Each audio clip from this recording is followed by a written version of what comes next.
আমার দাদির ঐতিহ্যবাহী পদ্ধতি ব্যবহার করে আমি কিভাবে আগুনের পাতা দিয়ে নিজের জন্য একটি সুন্দর পোশাক তৈরি করেছি তা দেখাই।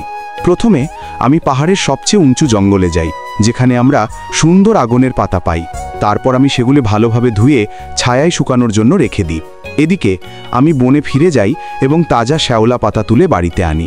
তারপর আমি শ্যাওলা এবং আগুনের পাতা একসাথে ঢেকে রাখি। 30 মিনিট পর আমি ফিরে এসে দেখি আগুনের পাতার উপর একটি শুকনো স্তর তৈরি হয়েছে। আমি সাবধানে এই স্তরটি সরিয়ে সুতোয় পেঁচিয়ে দিই।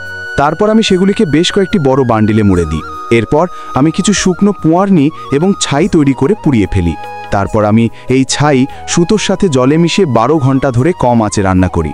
এটি সুতোগুলিকে শক্তিশালী করে এবং তাদের একটি অনন্য প্রাকৃতিক চকচকে দেয়।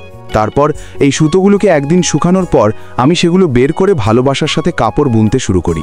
কাপড় বুননের পর আমি কাপড়টিকে একটি সুন্দর আকৃতি দেওয়ার জন্য অতিরিক্ত সুতো কেটে ফেলি। কাপড় রং করার জন্য আমি এটিকে 2টি ভাগে ভাগ করি, একটি প্রাকৃতিক উদ্ভিজ্জ রঙে ডুবিয়ে রোদে শুকানোর জন্য রেখে দিই। ইতিমধ্যে আমি কাপড়ের অন্য অংশটি নিয়ে নৌকার মতো আকৃতিতে কেটে ফেলি এবং ভালোবাসার সাথে সুই দিয়ে নিজের জন্য একটি সুন্দর পোশাক তৈরি করতে শুরু করি। এই কাজের জন্য অনেক পরিশ্রম করতে হয়। আপনি যদি আপনার মাকে ভালোবাসেন তাহলে দয়া করে ভিডিওটি লাইক করুন, চ্যানেলটি সাবস্ক্রাইব করুন এবং একটি সুন্দর মন্তব্য করুন। সব কিছু একসাথে সেলাই করার পরে এখানে আমাদের সুন্দর হস্তনির্মিত পোশাক। এটি কেবল একটি পোশাক নয়, বরং আমাদের পাহাড়ি মানুষের আমাদের ঐতিহ্যের প্রতি ভালোবাসা এবং সংরক্ষণের প্রতীক। আমি সত্যিই ঐতিহ্যবাহী কাজ করতে উপভোগ করি। এই পোশাকের জন্য তুমি আমাকে এবং আমার জন্য 10-এর মধ্যে কত নম্বর দেবে?